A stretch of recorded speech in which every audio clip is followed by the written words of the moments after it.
बच्चों, आज हम आपको पढ़ा रहे हैं adjoint of matrix. Adjoint of matrix क्या होती है? कोई भी अगर स्क्वायर मैट्रिक्स है, उसका अगर हमने एडजॉइंट निकालना है तो स्क्वायर मैट्रिक्स के कोफैक्टर की जो मैट्रिक्स होगी उसके एलिमेंट को का ट्रांसपोज, यानी कि कोफैक्टर मैट्रिक्स का ट्रांसपोज करना है। इसके रोज को कॉलम में, कॉलम का रोज में लिखने के बाद जो नई मैट्रिक्स आएगी उसको हम एडजॉइंट ऑफ मैट्रिक्स कहते हैं। So adjoint of a square matrix is defined as the transpose of the cofactor of that elements of that matrix. For example, यहाँ पर हमारे पास एक मैट्रिक्स दी है, आप देख रहे हैं 3x3 की, जिसके एलिमेंट्स आपने देख लिए स्मॉल लेटर्स में दिखाए हुए हैं, और इसका एडजॉइंट ए निकालना है। तो हमने इसकी जो ट्रांसपोज की जो मैट्रिक्स बनाई, कोफैक्टर की जो मैट्रिक्स बनाई, उसका ट्रांसपोज करेंगे, ट्रांसपोज ऑफ कोफैक्टर मैट्रिक्स। तो जैसे हमने फर्स्ट रो का फर्स्ट कॉलम, सेकंड रो का सेकंड कॉलम और थर्ड रो का थर्ड कॉलम। अब हमने ये देखना है जो ये मैट्रिक्स नई आई है हमारे पास, कौन सी मैट्रिक्स आई है? ये आई इसके कोफैक्टर को ट्रांसपोज करके। देख रहे हैं आप रोज के कॉलम को रोज को ये जो गिवन मैट्रिक्स थी आपकी, गिवन मैट्रिक्स जो भी है उसका क्या होगा, है कि मैट्रिक्स ए है, इसका जो है ये आपका इस मैट्रिक्स का क्या होगा, ये एडजॉइंट होगा। तो adjoint of this given matrix is equal to transpose of the cofactor matrix of the given matrix. ठीक है, तो ये आपने समझना ध्यान से, और ये अब तक समझ आएगा तो तभी आपको क्वेश्चन आगे चलेगा, वरना मुश्किल। अब आप देख रहे हैं हमारे पास एक मैट्रिक्स जो है 2x2 की दी हुई है। इसके हम पहले कोफैक्टर निकालेंगे, A11, A12, A21 और A22। A11 इसका 4 आ गया, A12 आपका -1, A21 -3 और A22 +2। अब एडजॉइंट है, इसकी वैल्यू को चेंज करके हम जो मैट्रिक्स बनाएंगे, यानी कि कोफैक्टर जो आए हैं उसको आपने इंटरचेंज करना, रोज को कॉलम में, कॉलम को रोज में, इसको हम ट्रांसपोज कहते हैं, उसको ट्रांसपोज आपको करना पड़ेगा।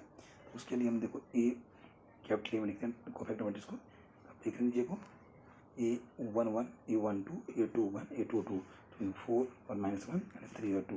तो ये जो मैट्रिक्स आई इसके ट्रांसपोज करके आई हुई है। अब आप ध्यान देना इसको, जो आपकी सिर्फ हम बोल रहे हैं, फिर से आप नोट कीजिए, हम क्या बोल रहे हैं आपको, जो मैट्रिक्स आपकी ओनली इसकी आती है 2x2 की स्क्वायर मैट्रिक्स, उसके लिए डायरेक्टली हमारे पास एक फार्मूला है जिसको आप यूज़ कर सकते हैं। इसको कैसे करना आपने यूज़, देखिए जो स्क्वायर मैट्रिक्स है, जैसे ये ए, इसमें हम क्या करते हैं, जो प्रिंसिपल डायगोनल एलिमेंट हैं इनको हम इंटर चेंज करेंगे। जो दूसरे डायगोनल के हैं इनमें सिर्फ साइन चेंज होगा, इनमें क्या होगा, साइन चेंज होगा। जो नया आएगा, हम इसे एलिमेंट चेंज किए, ये आपके अपने आप ही ऑटोमेटिकली ट्रांसपोज मैट्रिक्स आएगी। अब यहाँ एक पर्टिकुलर देखिए एग्जाम्पल लेके भी, जनरल एग्जाम्पल जनरल से करते हैं एडजॉइंट है। अब आप देख रहे हैं ये जो डायगोनल में है A11 और A22, यानी कि प्रिंसिपल डायगोनल में, ये आपने चेंज करने, नीचे का ऊपर और ऊपर का नीचे। ठीक है, लेकिन जो दूसरा है आपका, इसमें सिर्फ साइन चेंज करने हैं। 2-1 वहीं रहेगा लेकिन साइन चेंज होगा, माइनस में A12 भी वहीं रहेगा लेकिन साइन चेंज होगा। ठीक है, ये आपने नोट करना है। अब आप ये तो हमने जनरल में बताया, अगर हम इसका पर्टिकुलर एग्जांपल लेके देखते हैं तो चलेगा पता हमें कैसे ये बना हुआ है। देखिए अब यहाँ देखिए ध्यान से, यहाँ जो मैट्रिक्स ए है, ये प्रिंसिपल डायगोनल में क्या है, 2 और 4, इसको इंटरचेंज करो, 4 ऊपर 2 नीचे, आप देख रहे हैं 4 ऊपर 2 नीचे, और 1 और 3 जो हैं इनमें साइन चेंज कीजिए, -1 और 3, यानी कि जो प्रिंसिपल डायगोनल के एलिमेंट्स हैं उनको हमने चेंज किया, लेकिन जो नॉन प्रिंसिपल डायगोनल में है उसमें सिर्फ साइन चेंज किया। ये नया जो मैट्रिक्स बनी है ये आपकी ट्रांसपोज होती है, क्या होती है, ट्रांसपोज ऑफ द मैट्रिक्स बनती है, और इसी को हम एडजॉइंट ए कहते हैं। क्या कहते हैं इसको, adjoint A. Is it clear? अब आपके पास एक बहुत इंपॉर्टेंट थ्योरम पढ़ने जा रहे हैं हम, और इस थ्योरम में क्या लिखा है कि अगर ए जो है कोई square matrix of order n है, ऑर्डर n का मतलब 2x2 की भी हो सकती है, 3x3 की भी हो सकती है, स्क्वायर ऑर्डर मैट्रिक्स है, उस वक्त A multiply by adjoint A या उल्टा adjoint A multiply by A is equal to product of determinants A into identity matrix. और आइडेंटिटी मैट्रिक्स भी उसी ऑर्डर की होगी। अगर स्क्वायर मैट्रिक्स होगी तो आइडेंटिटी स्क्वायर मैट्रिक्स की होगी। अगर ये थर्ड ऑर्डर की है तो ये भी आपका थर्ड ऑर्डर का होगा। ये इंपॉर्टेंट चीज़ है जो आपने नोट करना है, ठीक है।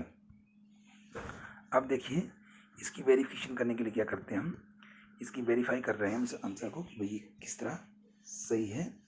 उसके लिए हमारे पास एक मैट्रिक्स ए है जो हमने 3/3 की ली और उसका एडजॉइंट ए भी हमने ले लिया।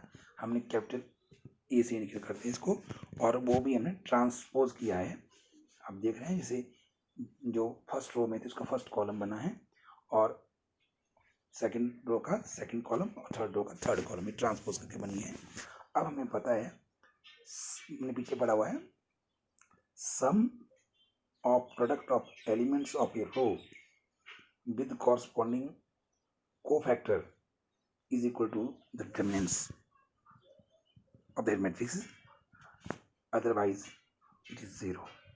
यानी कि इसमें हमने पढ़ा है अगर सम करें किसके प्रोडक्ट का, एलिमेंट का मल्टीप्लाई करेंगे उसके कॉरस्पॉन्डिंग कोफैक्टर के साथ, तब आपका डिटरमिनेंट्स के बराबर आएगा। अगर ये डिफरेंट है, डिफरेंट आपका जो एलिमेंट्स किसी और रो में है और कोफैक्टर किसी और में है, तब ये आपका ज़ीरो आता है। ये आपने प्रॉपर्टी यूज़ करनी है। इस प्रॉपर्टी को यूज़ करके हम यहाँ देखते हैं क्या अचीव करते हैं। ये लिखा है ए इंटू एडजॉइंट ए। अब देखिए ए इंटू एडजॉइंट ए की बात कर रहे हैं हम। जब हम इसको मल्टीप्लाई कर रहे हैं, ए इंटू एडजॉइंट ए निकालने की बात कर रहे हैं, तो यहाँ आपने ध्यान देना है, बहुत इंपॉर्टेंट चीज़ डिस्कस की जा रही है। जैसे हमने फर्स्ट रो की बात करनी है, ये first row with first column multiply होता है। आप देख रहे हैं A11 कॉरस्पॉन्डिंग होगा ए कैपिटल ए भी 11, A12 और इसमें भी 12, A13 यानी कि हम क्या करें, जो प्रोडक्ट हो रहा है किसका, मैट्रिक्स के एलिमेंट का कॉरस्पॉन्डिंग कोफैक्टर, जो आपकी ट्रांसपोज मैट्रिक्स थी, एडजॉइंट मैट्रिक्स थी, उसके कोफैक्टर के साथ, तो वो आपका डिटरमिनेंट्स ये आएगा। जब फर्स्ट रो का सेकंड कॉलम के साथ आएगा तो 1 1 2 1, यहाँ डिफरेंट कॉलम डिफरेंट रो के साथ हो रहा है, आप देख रहे हैं, तो ये गड़बड़ाहट हो गया इसलिए ज़ीरो आएगा। और सिमिलरली A13 ये A11 का थर्ड से करेंगे तब ये ज़ीरो आएगा। अब इसी तरह हम अब सेकंड रो में देखते हैं, सेकंड रो में क्या होता है, ये भी बड़ी इंपॉर्टेंट चीज़ देखने लायक है। अब देखिए, अब हम सेकंड रो को ले रहे हैं, सेकंड रो का तो सेकंड कॉलम के साथ ही आएगा डिटरमिनेंट्स, जैसे मैंने कहा। अब थर्ड रो का थर्ड कॉलम के साथ जो मल्टीप्लाई होगा वही डिटरमिनेंट्स के बराबर आएगा, बाकी आपका ज़ीरो आएगा। तो हमने कहा था sum of the product of element of a row with corresponding cofactor is equal to determinants otherwise zero. तो ये बड़ी इंपॉर्टेंट चीज़ है। यहाँ क्या हो रहा है, जब हम दो मैट्रिक्स को मल्टीप्लाई कर रहे हैं, मैट्रिक मल्टीप्लाई में पता है कि हम क्या करते हैं, column in first is row in second, वो तो है ही इन दोनों में। जब हम मल्टीप्लाई कर रहे हैं, एक मैट्रिक्स आपके पास है, दूसरी जो है एडजॉइंट है, यानी कि उसके कोफैक्टर को ट्रांसपोज करके मैट्रिक्स बनी है, राइट। अब इनके कॉरस्पॉन्डिंग मैंने कहा था फर्स्ट रो का फर्स्ट कॉलम के साथ वो डिटरमिनेंट्स ए आएगा, first row with first column, same row with same column. और देखो सेकंड रो का सेकंड कॉलम के साथ, सेकंड पहले कहा था first row with first column ये आया, फिर second row with second column ये आया, फिर third row with third column ये आया। तो इसका मतलब आपने क्या देखा, हमने ये देखा इसमें जब इनको मल्टीप्लाई किया तो first row with first column जब हमने मल्टीप्लाई किया था इसको, तो वो डिटरमिनेंट्स ए के बराबर बाकी ज़ीरो, फिर second row with second column वो डिटरमिनेंट्स ए के बराबर बाकी zero, third row with third column वो भी डिटरमिनेंट्स ए बाकी ज़ीरो, ये हमने देख लिया, ठीक है जी। ये बहुत ही इंपॉर्टेंट चीज़ है जो समझ आनी चाहिए आपको। उसके बाद हमें पता है कि मैट्रिक्स में क्या होता है, सब से कॉमन जाता है, रो वाइज या कॉलम वाइज नहीं, या तो सबसे एक ही बार जाता है। तो इसलिए डिटरमिनेंट से आपके पास डायगोनल में है, बाकी तो जीरो है, इसलिए डिटरमिनेंट से आपका कॉमन चला गया। अंदर आया आपके पास 1 0 0 0 1 0 और 0 0 1। इसको आइडेंटिटी मैट्रिक्स बोलते हैं, इसलिए डिटरमिनेंट से ए इंटू आई आ गया। डिटरमिनेंट से ए इंटू आई जो है आपका ये आ चुका है। अब सिमिलरली बच्चों, अगर हम उल्टा अर्जॉइंट ए इंटू ए करें, वो भी डिटरमिनेंट से इंटू आई आएगा। इसलिए हमने कंक्लूड करना कि ए मल्टीप्लाई बाई अर्जॉइंट ए या adjoint A multiply by A, that is equal to determinants A into I. Determinants A into I ही होगा। This is the proof of this question. अब जो बड़ी इंपॉर्टेंट चीज़ है, सिंगुलर मैट्रिक्स। स्क्वायर मैट्रिक्स को singular matrix तब कहते हैं अगर उसके डिटरमिनेंट्स की वैल्यू जीरो आएगी। Square matrix A is said to be singular when determinants of A is equal to zero, और square matrix A is said to be non singular when the value of determinants of A is non zero, is not equal to zero. जैसे यहाँ पर एक matrix दी है हमारे पास 1 2, और आप देख रहे हैं 1 2 4 8 इसकी एलिमेंट है। अगर हम इसकी वैल्यू को निकालते हैं तो हमें पता चलेगा कि इसकी वैल्यू क्या आ रही है। अब देखिए इसको, ये जो मैट्रिक्स है इसकी वैल्यू निकालेंगे 1 2 4 1 8 8 माइनस 4 2 8 माइनस 8 0, इसलिए ये क्या हुई, a singular matrix. A singular matrix. आगे देखिए 1 2 3 4 है, इसके डिटरमिनेंट्स की वैल्यू निकालेंगे, डिटरमिनेंट्स की वैल्यू निकलेगी क्योंकि मैट्रिक्स को डिटरमिनेंट साइन लगेगा 1 4 और 3 2, 1 4 ज़ा 4 3 2 ज़ा 6 4 माइनस 6 माइनस 2, तो जीरो नहीं है, इसलिए ये नॉन सिंगुलर मैट्रिक्स है। तो ये आपको क्लियर होना चाहिए, मैट्रिक्स कोई भी स्क्वायर मैट्रिक्स है उसको सिंगुलर कहते हैं जब उसके डिटरमिनेंट्स की वैल्यू जीरो आती है, उसको नॉन सिंगुलर कहते हैं जब उसके डिटरमिनेंट्स की वैल्यू जीरो नहीं आती है। ओके, ये आपने नोट करना है। और एक यहाँ मोस्ट इम्पॉर्टेंट थ्योरम आ रही है, इसमें ये लिखा हुआ है कि A and B are non-singular matrices of same order, then AB and BA are also non-singular matrix of same order। अगर A और B दोनों ही नॉन सिंगुलर मैट्रिक्स है, A का डिटरमिनेंट्स की वैल्यू भी नॉन ज़ीरो है और B के डिटरमिनेंट्स की वैल्यू भी आपकी नॉन ज़ीरो है, दोनों जो है A और B। मैंने क्या कहा, यहाँ पर इस क्वेश्चन में इंपॉर्टेंट क्या चीज़ थी, हमारे पास जो A का डिटरमिनेंट्स भी नॉन ज़ीरो है और बी के डिटरमिनेंट्स की वैल्यू भी नॉन ज़ीरो है। इसका मतलब ए और बी क्या हुई, नॉन सिंगुलर मैट्रिक्स हुई, और उनका ऑर्डर भी सेम है। तब ए और बी को मल्टीप्लाई करेंगे या हम बी और ए को मल्टीप्लाई करेंगे, इनका प्रोडक्ट डिटरमिनेंट्स की वैल्यू भी आपकी ज़ीरो नहीं आएगी, नॉन ज़ीरो होगी। इस वक्त क्या कह रहा हूँ मैं, अगर ए और बी नॉन सिंगुलर मैट्रिक्स है सेम ऑर्डर की, तब ए बी और बी ए भी नॉन सिंगुलर मैट्रिक्स होंगी इसी ऑर्डर की। ये बहुत ही इम्पॉर्टेंट है, ये आपने नोट करना है। ओके, तो अब हम इसके बाद थ्योरम नंबर 3 में जाते हैं जो बहुत इंपॉर्टेंट है। थ्योरम नंबर 3 क्या बोल रही है, थ्योरम नंबर 3 बोल रही है the determinants of the product of matrices is equal to the product of their respective determinants। जैसे एक A है एक B है, determinants of product of matrices is equal to product of the respective determinants। अगर ये product है matrix form में, अगर हमने इसका कंबाइंड डिटर्मिनेंट्स भी निकालना है उठा कर कभी, इन दोनों का अलग अलग जो डिटर्मिनेंट्स आ रहा है उसके प्रोडक्ट के बराबर होगी। तो determinants of product of matrices is equal to product of their determinants. Here A and B are two square matrices of same order, then determinants of A B is equal to product of determinants of A and determinants of B. This is the motive, और objective. तो अब देखिए यहाँ पर हमारे पास दिया हुआ है कि adjoint A into A, adjoint A into A is equal to determinants of A into I, वो क्या होता था, ये होता था मैट्रिक्स। हमने देखा था, मैंने पहले भी कहा था, जब हम किसी मैट्रिक्स ए को उसकी एडजॉइंट ए से मल्टीप्लाई करते हैं, यानी कि किसी मैट्रिक्स के एलिमेंट को उसके कॉरस्पॉन्डिंग कोफैक्टर के एलिमेंट से मल्टीप्लाई किया जाता है, उसको सम किया जाता है। अगर तो वो सेम रो और सेम कॉलम की हो तब तो उसकी वैल्यू डिटरमिनेंट्स के बराबर आती है, अदरवाइज 0 आती है। तो वही प्रॉपर्टी हमारी यहाँ पे यूज़ हो रही है।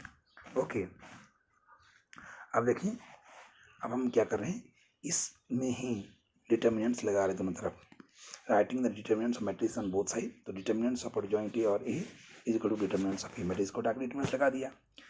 अब एडजॉइंट ए इंटू, और अलग अलग स्टेटमेंट होगा, ये प्रॉपर्टी है एडजॉइंट ए का अलग और ए का डिटरमिनेंट्स अलग। अब ये डिटरमिनेंट्स है, तो डिटरमिनेंट्स में हम क्या करते हैं, रो वाइज बाहर आता है, पहले से भी डिटरमिनेंट से, दूसरे से भी और तीसरे से भी। तो 3 बार बाहर आया तो डिटरमिनेंट से का क्यू अंदर की जगह 1 1 1 आएगा। और ये आपकी आइडेंटिटी एलिमेंट है, आइडेंटिटी मैट्रिक्स है, इसको हम आई ले सकते हैं। इसलिए हम क्या देख रहे हैं इसमें, हमने ये देखा कि एडजॉइंट ए का डिटरमिनेंट्स और determinants A is equal to determinants A का क्यूब इंटू 1। डिटरमिनेंट्स ए का क्यूब इंटू 1 कितना हो गया, वो तो वही हो गया, डिटरमिनेंट्स ए का क्यूब ही रहेगा। तो अब डिटरमिनेंट्स ए का क्यूब रहेगा, अब आप कैंसिल आउट भी कर सकते हैं लाइक टर्म्स को, एक क्यूब का एक हट जाएगा, तो एडजॉइंट ए का determinants is equal to determinants A का स्क्वायर आएगा। इसलिए तो आपने इस चीज़ को नोट करना है। ये तो हमारे पास थर्ड ऑर्डर की थी। थर्ड ऑर्डर में हमने क्या किया, एडजॉइंट ए का determinants is equal to determinants A का 2। अगर स्क्वायर मैट्रिक्स एन ऑर्डर की होती है तब क्या होगा, क्वेश्चन ये उठता है, तब क्या होगा, तब हम कह रहे हैं कि एडजॉइंट ए का determinants is equal to determinants A की पावर n-1। ये रूल है, एडजॉइंट मैंने कहा ए का डिटरमिनेंट्स क्या था, डिटरमिनेंट्स ए की पावर n-1। अगर आपके पास ए जो है थर्ड ऑर्डर की है तो 3 - 1 2 होगा।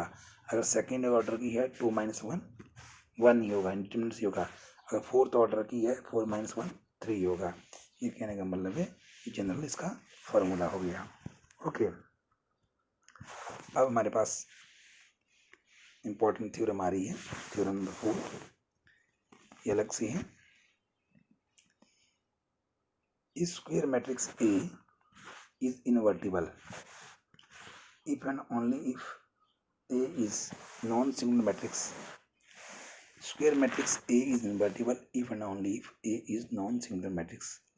ये कहता है कि कोई स्क्वायर मैट्रिक्स है वो तभी इन्वर्ट होगी अगर A जो है नॉन सिंगुलर मैट्रिक्स होगा, यानी डिटरमिनेंट्स ऑफ A की वैल्यू नॉन जीरो होनी चाहिए, पॉजिटिव भी हो सकती है, नेगेटिव भी हो सकती है, जीरो नहीं होगी, अदरवाइज वो इन्वर्टिबल नहीं होगी। This is very important. तो कोई भी स्क्वायर मैट्रिक्स इन्वर्टिबल तभी होगी जब वो नॉन सिंगुलर होगी। तो इसको हम प्रूव करने के लिए क्या करते हैं, देखिए हम इसको प्रूव करने के लिए क्या कर रहे हैं, हम किसी मैट्रिक्स को A invertible matrix of order N मानते हैं, आई जो आइडेंटिटी मैट्रिक्स इसी ऑर्डर का एन का होगा।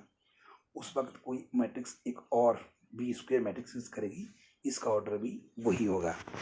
अब आप देख रहे हैं A B is equal to B A is equal to I होगा। ए को बी से मल्टीप्लाई करो, बी से ए को मल्टीप्लाई करो, उसका आंसर जो फाइनल रिजल्ट क्या होगा, आइडेंटिटी मैट्रिक्स होगा। इसका मतलब ए बी भी आई के बराबर आएगा और बी ए भी आई के बराबर आएगा। अब ए बी का डिटरमिनेंट्स लेंगे हम इकट्ठा, इज इक्वल टू आई का डिटरमिनेंट्स। अब हमने लॉ पढ़ा है product of determinant, determinants of the product, अलग अलग से डिटरमिनेंट्स लगा दिया। आई का डिटरमिनेंट्स तो 1 ही हुआ। अब ए का डिटरमिनेंट जो हमने पढ़ा कि आई का डिटरमिनेंट्स कितना होता है 1, और ए बी का डिटरमिनेंट्स क्या होता है, ए का डिटरमिनेंट अलग और बी का डिटरमिनेंट्स अलग। अब इस क्वेश्चन में हमने ये देखना है, हमने क्या देखना है इसमें कि इसमें ये क्या है, इस पहले कहा हमने ये आपकी नॉन सिंगुलर मैट्रिक्स है। नॉन सिंगुलर मैट्रिक्स का मतलब क्या होता है, नॉन सिंगुलर मैट्रिक्स का होता है कि A determinants is not equal to 0। इसलिए अगर ए नॉन सिंगुलर मैट्रिक्स तो ये प्रूफ हो गया, इसका कन्वर्स भी प्रूव करना है तो वो भी हम कर सकते हैं। अब हम इसका कन्वर्स करें। ए जो है नॉन सिंगुलर मैट्रिक्स है, इसमें determinants A is not equal to 0। अब A into adjoint A हो, चाहे joint A into A is equal to determinants A into I. ये तो नॉन सिंगुलर है, यानी कि ए की वैल्यू कुछ ना कुछ तो है ही है। इसको हम लेफ्ट साइड में लाएंगे, डिवाइड करेंगे A into adjoint A of determinants A, यहाँ भी adjoint A upon determinants A into A is equal to I हो गया। अब इस जो मैट्रिक्स जो हमारे पास, ध्यान दीजिए इसमें बहुत इंपॉर्टेंट चीज़ जो यहाँ आ रही है, नोट करने लायक ही है। अगर हम इसमें इसको क्या मान रहे हैं, जो ब्रैकेट में ले रहा हूँ मैं मैट्रिक्स बी, इसको मैंने मैट्रिक्स बी माना, तो क्या हुआ A B is equal to B, A is equal to I. B किसको माना हमने माना adjoint A over determinant A को, इसलिए ए क्या हुआ इसका A B is equal to B, A is equal to I, तो इसका इन्वर्स होता है ए इज इन्वर्टिबल हो गया, ए इज इन्वर्टिबल। अगर ए इन्वर्टिबल हुआ तो क्या होता है, देखिए अगर ए इन्वर्टिबल है तो अब A inverse is equal to adjoint A over determinant C होगा। क्या होगा, ए इनवर्स होगा, ठीक है, A inverse is equal to adjoint A over determinant C. यही आपका मोस्ट इम्पॉर्टेंट फार्मूला है जो बहुत बार काम आएगा जब हम इनवर्स निकालेंगे। ये आपने याद रखना है, ए इनवर्स बी की value, A B is equal to B is equal to I था, A is equal to B, A is invertible of B, B is invertible of A, तो ए इनवर्स क्या हुआ adjoint A over determinants ए। ये हमारा proof हो गया है, यही हमने करना है। चलिए एक पर्टिकुलर एग्जाम्पल लेकर सॉल्व करते हैं। ये हमारे पास ए दिया हुआ है 1 3 1 4 3 1 4 3 और 1 3 4 ये एलिमेंट्स हैं। Then verify that A into adjoint A is equal to determinants A into I, also find. उल्टा भी कर सकते हैं हम इसको। अब देखिए पहले तो हमने बताना कि ए नॉन सिंगुलर मैट्रिक्स होनी चाहिए। क्या होनी चाहिए, नॉन सिंगुलर। नॉन सिंगुलर इसका डिटरमिनेंट्स की वैल्यू निकालेंगे हम। डिटरमिनेंट्स की वैल्यू आपको निकालनी आनी चाहिए। जो मैंने कहा था डिटरमिनेंट्स की वैल्यू कैसे निकलती है, तो उसके लिए हम रूल भी लगा सकते हैं, नहीं तो यहाँ सीधा सा एक स्टेप बताता हूँ मैं आपको। जैसे ही हमने फर्स्ट रो से करें एक्सपेंड, तो ये 1 है यहाँ, है ना। अब डिटरमिनेंट था 4 4 ज़ा 16, 3 3 ज़ा 9। अब फर्स्ट रो से करा था मैं। अब उसके बाद क्या करेंगे हम इसको फर्स्ट रो से एक्सपेंड कर रहे हैं। अब इसमें first row with first column हुआ। अब देखिए first row with second column क्या बोलता है, ये first row with second column 3 आया, तो इसमें माइनस का आता था -3, जो बच गया 4 1 ज़ा 4 और 1 3 ज़ा 3, 4 -3। सिमिलरली लास्ट में क्या आएगा आपके पास, first row with third column आएगा, है ना। First row with third column आजमाओ, first row with third column, ये आपका 3 आएगा, 3 आएगा यहाँ, जो बच गया आपके पास 1 3 ज़ा 3, 4 1 ज़ा 4 माइनस का। अब इसको सॉल्व करेंगे हम, हमें देखेंगे कि इसको सॉल्व करके हमारे पास कितना आता है।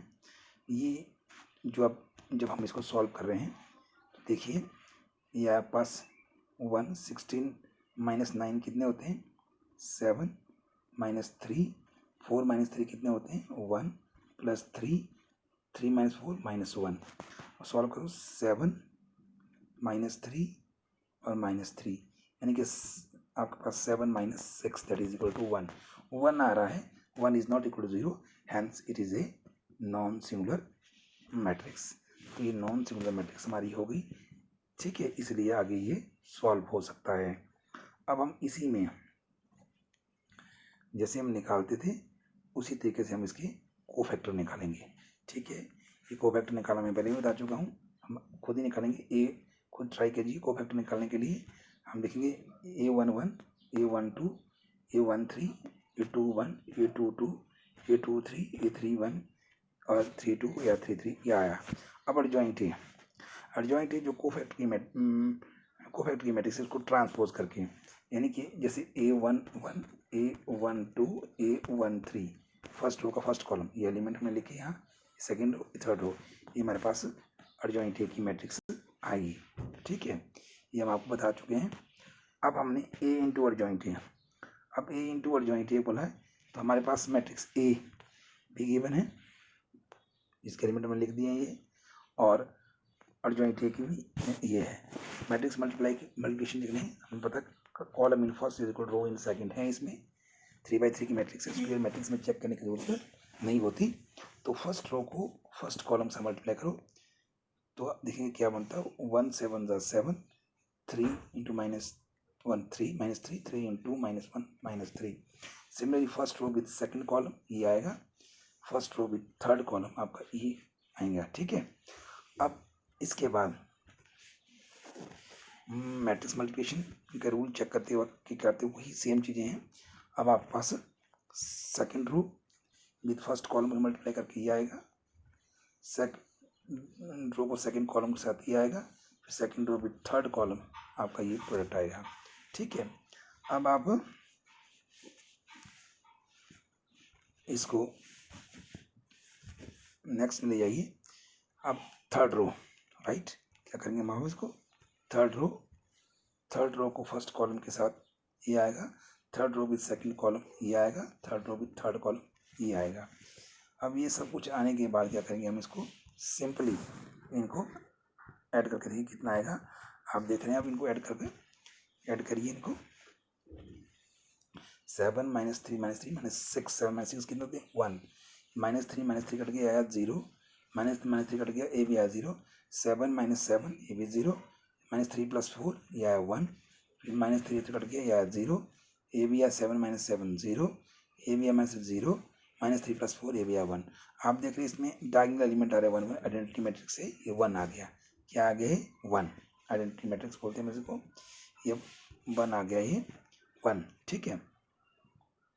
1 को ही हम डिटर्मिनेंट्स की फॉर्म में भी ले सकते हैं, डिटर्मिनेंट्स ए इंटू 1, तो डिटर्मिनेंट्स ए इंटू 1 आ गया, ठीक है। अब ए इनवर्स क्या होता है, ए इनवर्स का रूल आपको पता होना चाहिए। ए इनवर्स जो है फॉर्मूला था adjoint A divided by determinant A, adjoint A divided by determinant A. Adjoint A की वैल्यू हमने निकाली है, डिटर्मिनेंट ए की वैल्यू हमने ऊपर निकाली थी पहले 1, तो 1/1 हुआ, डिवाइडेड बाई 1 हो गया, और डिटर्मिनेंट्स की वैल्यू एडजॉइंट ए की वैल्यू आपके पास ये थी, तो यही आपका ए इनवर्स आएगा। ए inverse is this now, adjoint A upon determinants A, okay, adjoint A upon determinants A is called here this value A inverse. ये आपने अच्छी तरह नोट करना है इसको, ठीक है। तो इसके साथ आपका ये टॉपिक जो है क्लोज होता है, आपको समझ आया होगा, प्रैक्टिस करिए।